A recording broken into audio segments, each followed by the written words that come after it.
চলতি সপ্তাহে টিআরপিতে যেন জোয়ার ভাটা, চারিদিকে পুজো পুজো গন্ধ। স্বাভাবিকভাবেই গত সপ্তাহ থেকে প্রতিটি ধারাবাহিকের নম্বর কমেছে। এই সপ্তাহেও কিছুটা তেমনই ছবি দেখা গেল। পুজোর হইচই প্রতিযোগিতার মাঝে তাও প্রথম স্থানে নিজেদের জায়গা ধরে রাখলো পরশুরাম আজকের নায়ক। প্রথম পাঁচে কি কিছু বদল ঘটলো? চলতি সপ্তাহে টিআরপি তালিকায় অনেক পরিবর্তন হয়েছে। প্রথম পাঁচ থেকে ছিটকে গিয়েছে চিরসখা, রাঙামতি, তীরন্দাজ। তার বদলে নম্বর বেড়েছে আমাদের দাদামণি, চিরদিনই তুমি যে আমার ধারাবাহিক দুটির। বলা যায় প্রথম স্থান ছাড়া বাকি সবই বদলে গিয়েছে। অনেকদিন পরে নম্বর বেড়েছে জগদ্ধাত্রী ধারাবাহিকের। 6.5 পেয়ে প্রথম স্থানে রয়েছে পরশুরাম আজকের নায়ক। দ্বিতীয় স্থানে উঠে এসেছে জগদ্ধাত্রী। মাঝে একটা না অনেকটা সময় ক্রমাগত পিছিয়ে পড়ছিল জগদ্ধাত্রী। এই সপ্তাহে দ্বিতীয় স্থানে রয়েছে এই ধারাবাহিক, প্রাপ্ত নম্বর 6.3। তৃতীয় স্থান নিয়ে হয়েছে হাড্ডাহাড্ডি লড়াই।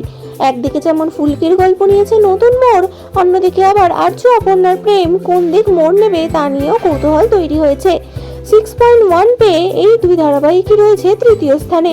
অন্যান্য সপ্তাহের তুলনায় নম্বর কমেছে রাজ রাজেশ্বরী রানী ভবানী ধারাবাহিকের। তাদের প্রাপ্ত নম্বর 6.0। সিরিয়ালের এরকম আরো নতুন নতুন আপডেট পেতে আমাদের চ্যানেলটি সাবস্ক্রাইব করে রাখতে ভুলবেন না। ধন্যবাদ।